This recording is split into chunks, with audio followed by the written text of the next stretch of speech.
कुवलयापीड का वध। व्यास जी कहते हैं, तदनंतर पत्र रचना पूर्वक अंगराग लगाए और पीतांबर तथा नीलांबर धारण किए विचित्र पुष्पों के हार से सुशोभित श्री कृष्ण और बलराम धनुषशाला में गए। वहां उन्होंने रक्षकों से धनुष के विषय में पूछा और उनके बतलाने पर उसे उठाकर चढ़ाया।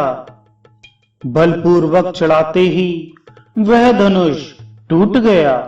उससे बड़े जोर का शब्द हुआ, जिससे सारी मथुरापुरी गूंज उठी। धनुष टूटने पर रक्षकों ने उन पर आक्रमण किया।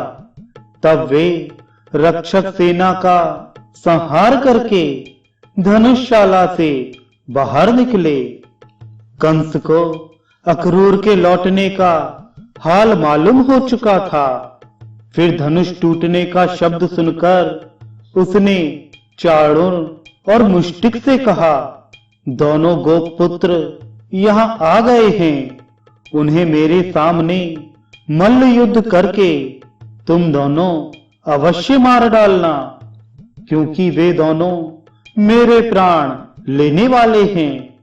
यदि युद्ध में उन्हें मारकर तुमने मुझे संतुष्ट किया तो मैं तुम्हारी जो जो इच्छा होगी वह सब पूर्ण करूंगा। वे दोनों मेरे शत्रु हैं, अतः न्याय से अथवा अन्याय से उनको अवश्य मार डालो। उनके मारे जाने पर इस राज्य पर मेरा और तुम्हारा समान अधिकार होगा। इस प्रकार उन दोनों मल्लों को आदेश दे। कंस ने हाथीवान को बुलाया और उच्च स्वर से कहा, महावत, तू कुवलयापीड हाथी को मतवाला करके रंगभूमि के द्वार पर खड़ा करना। जब दोनों गोपपुत्र मल्ल युद्ध के लिए आए तब उन्हें द्वार पर ही मरवा डालना। महावत को यह आज्ञा दे।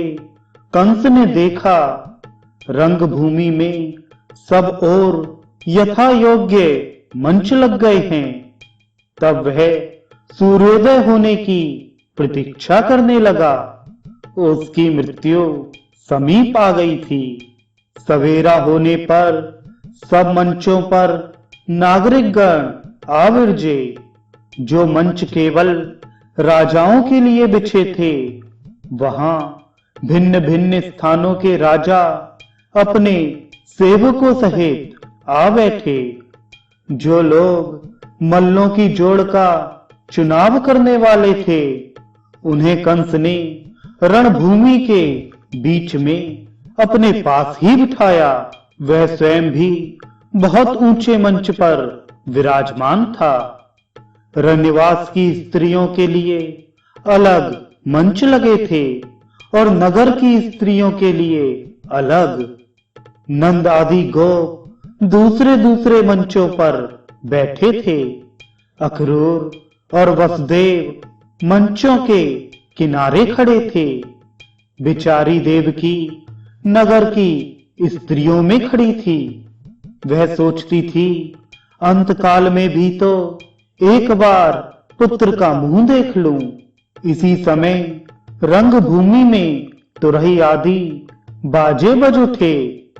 चाणूर उछलने और मुष्टिक ताल ठोकने लगे। लोगों में हाहाकार मच गया। बलराम और श्री कृष्ण रंगभूमि के द्वार पर आए और महावत से प्रेरित कुवलयापीड नामक हाथी को मारकर भीतर घुस गए।